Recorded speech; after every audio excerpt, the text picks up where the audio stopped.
گاہے کرم ہم پہ سلطان دی تمہیں ہر دم کروڑو درود و سلام۔ اے عمرو، کیا تمہیں خبر نہیں، اسلام تو کفر کی زندگی کے تمام گناہوں کو مٹا دیتا ہے، اور ہجرت بھی پہلے تمام گناہوں کو صاف کر دیتی ہے، اور حج بھی پہلے سب گناہوں کو ختم کر دیتا ہے۔ سبحان اللہ۔ حج اور عمرہ کرنے سے تنگی دور ہو جاتی ہے۔ لوگ کہتے ہیں اتنا پیسہ خرچہ کرنا، یہ وہ کیا ہوگا پھر سے؟ ارے وہی ہوگا بھلے آدمی جس نے اللہ نے دیا ہے، اللہ کی راہ میں خرچ کر، اور سب کے حقوق ادا کرنے کے بعد پڑے ہیں تو پڑے مت رہنے دے، اللہ مالک ہے، جو فرض ہے وہ ادا کر لیں۔ جناب رسول خدا صلی اللہ علیہ وسلم نے ارشاد فرمایا، جو حج اور عمرہ کیا کرتا ہے تو حج اور عمرہ کرنے کی برکت سے غریبی اور محتاجی دور ہو جاتی ہے۔ جس طرح لوہار اور سونار کی بھٹی لوہے اور سونے کے چاندی کو میل کچل کو دور کر دیتی ہے، ایسے حج کا سلسلہ بس اسی ثواب کے لیے، اس کے لیے جنت ہی ہے، جنت ہی ہے، جنت ہی ہے۔ یہ ترمذی کا حوالہ ہے۔ حاجی کے ہر قدم پر ایک گناہ معاف ہوتا ہے، ایک درجات بلند ہوتا ہے۔ امام الانبیاء تاجدار مدینہ محمد رسول اللہ صلی اللہ علیہ وسلم نے ارشاد فرمایا، حاجی کا اونٹ کا پچھلا پاؤں نہیں اٹھتا اور اگلا پاؤں نہیں رکھتا، مگر اس وجہ سے کہ اللہ تعالی ایک نیکی لکھ دیتا ہے اور ایک گناہ معاف کر دیتا ہے اور ایک درجہ بلند کر دیتا ہے۔ رسول اللہ صلی اللہ علیہ وسلم نے ارشاد فرمایا، جو آدمی بیت الحرم کی نیت سے چلا اور اپنے اونٹ پر سوار ہو گیا، وہ اونٹ اپنے پاؤں نہیں اٹھاتا اور نہیں رکھتا، اللہ تعالیٰ اس سوار کے لیے ایک نیکی لکھ دیتا ہے، ایک گناہ معاف کر دیتا ہے، ایک درجہ بلند کر دیتا ہے۔ پھر وہ بیت اللہ تک پہنچے اور طواف کرے، صفا مروہ کرے، پھر سعی کرے، بال منڈوائے یا چھوٹے کرے، تو وہ گناہوں سے اس طرح نکل جاتا ہے جیسی ابھی اپنی ماں کی گود سے نکلا ہے اور پیدا ہوا ہے۔ پھر وہ سر نو عمل کرے، یعنی پاک صاف ہو گیا، اب اچھے عمل کرے۔ سبحان اللہ۔ حج اور عمرہ کرنے والے کے استغفار کرنے پر مغفرت ہو جاتی ہے۔ رسول اللہ صلی اللہ علیہ وسلم نے ارشاد فرمایا کہ جو حج اور عمرہ کرنے والے اللہ تعالیٰ کے مہمان ہیں، اگر وہ اللہ تعالیٰ سے دعا کرے تو اللہ ان کی دعا قبول فرماتا ہے۔ اگر وہ اس کے لیے، جس کے لیے بھی مغفرت چاہے، جس کے لیے بھی دعا کرے، اللہ اس کی بھی مغفرت فرما دیتا ہے۔ سبحان اللہ۔ یہ حوالہ ہے ابن ماجہ کا۔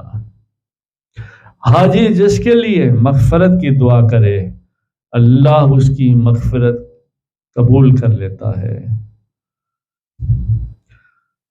لبیک اللہم لبیک پڑھنے پر مغفرت۔ رسول اللہ صلی اللہ علیہ وسلم نے ارشاد فرمایا، کوئی مسلمان بندہ اللہ تعالیٰ کے راستے میں یا کوئی حاجی لا الہ الا اللہ پڑھتے ہوئے، لبیک پڑھتے ہوئے، سورج اس کے گناہوں کو لے کر ڈوب جائے گا اور وہ گناہوں سے نکل جائے گا۔ سبحان اللہ۔ رسول اللہ صلی اللہ علیہ وسلم نے ارشاد فرمایا، جس آدمی نے اس حالت میں صبح کی کہ وہ احرام کی حالت میں تھا، نمازیں پڑھی، لبیک پکارا، قرآن پڑھا اور طواف کرتا رہا، نمازیں پڑھتا رہا یہاں تک کہ سورج غروب ہو گیا، تو سورج اس کے گناہوں کو لے کر غروب ہوگا اور وہ شخص اپنے گناہوں سے ایسے واپس لوٹے گا جیسا اپنی ماں سے پیدا ہونے کے دن تھا۔ سبحان اللہ۔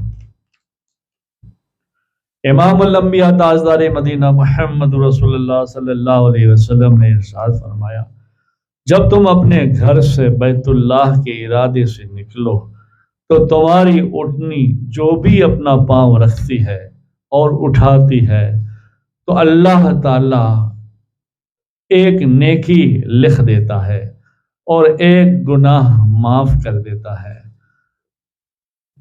اور طواف کے بعد تمہاری 2 رکعت کا ثواب ایسا ہوتا ہے جیسے حضرت اسماعیل علیہ السلام کی اولاد سے ایک غلام آزاد کرنا، صفا مروہ کے درمیان تمہاری سعی کرنا ایسا ہے جیسے 70 غلام آزاد کرنے کا ثواب ہے۔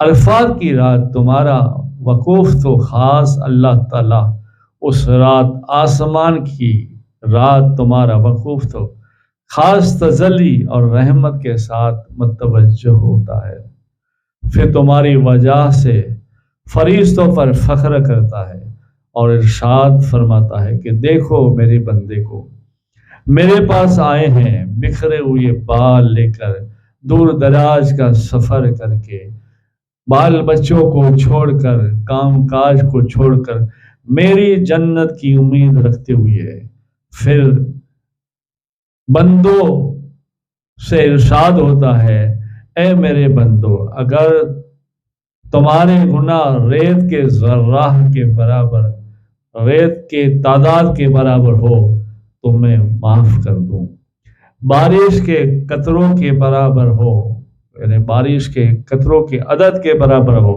تو میں معاف کر دوں، سمندر کے زاغ کے برابر ہو تو میں معاف کر دوں، اے میرے بندو واپس آؤ، یعنی طواف کی طرف، تمہاری مغفرت کی جا چکی ہے، اور ان کی بھی جن کے لیے تم نے سفارش کی ہے۔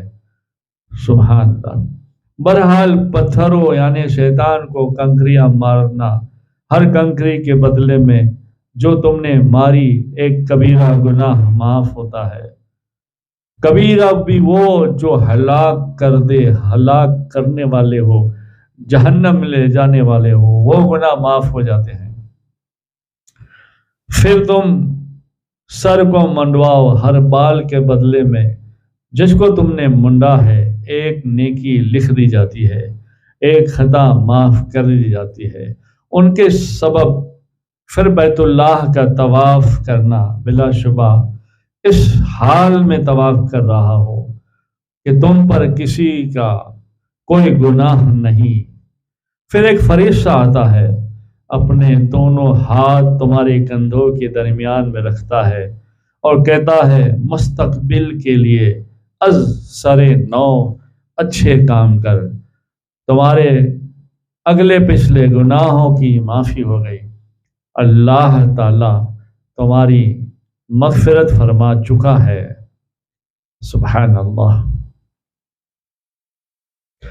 حج اور عمرہ کرنے والوں کو راستے میں اگر موت آ جائے تو، جیسے بہت ہوتا ہے نا، سفر میں آدمی جاتا ہے بھیڑ بھاڑ میں، بیچارے عمر والے لوگ، بوڑھے لوگ جو ہے پریشان ہو جاتے ہیں، بیماری کی وجہ سے انتقال بھی ہو جاتا ہے، کئی ایسے واقعات سنے بھی، بیچ میں آگ بھی لگ گئی تھی، اس کے لیے کیا؟ تو امام الانبیاء تاجدار مدینہ محمد رسول اللہ صلی اللہ علیہ وسلم نے ارشاد فرمایا، جو مکہ مکرمہ کے راستے میں جاتے یا آتے مر گیا، کوئی وجہ سے موت ہو گئی، تو اللہ کی عدالت میں اس کی پیشی نہیں ہوگی، نہ اس کا حساب ہوگا، اور اس کی فوراً مغفرت ہوگی اور اس کے لیے جنت ہے۔ اور قرآن پاک سورہ بقرہ کے اندر ہے یہ سارا۔ مسجد اقصی سے حج عمرہ کا احترام یا احرام باندھنے پر مغفرت۔ رسول خدا صلی اللہ علیہ وسلم نے ارشاد فرمایا، جس نے مسجد اقصی سے مسجد حرم کی طرف حج یا عمرہ کا احرام باندھا تو اس کے پچھلے گناہوں کی مغفرت کر دی جاتی ہے۔ اب تو خیر ساری جگہوں سے کچھ حد ہوتی ہے، وہاں سے لوگ احرام باندھتے ہیں اور سارا سب نظام پورا کرتے ہیں۔ حج کے دوران حق تلفی سے بچنے پر مغفرت۔ رسول اللہ صلی اللہ علیہ وسلم نے ارشاد فرمایا، جس نے مناسک حج یعنی حج کے ارکان ادا کیے، اس کی زبان اور ہاتھ سے مسلمان محفوظ رہے، اسے کوئی تکلیف نہیں ہوئی، تو اللہ تعالیٰ اس کے اگلے اور پچھلے گناہوں کی مغفرت کر دیتا ہے، اس کے گناہوں کو رحمت کے پانی سے دھو دیتا ہے۔ سبحان اللہ۔ 50 مرتبہ بیت اللہ کا طواف کرنے پر مغفرت۔ جناب رسول خدا صلی اللہ علیہ وسلم کا ارشاد عالی شان ہے کہ جس نے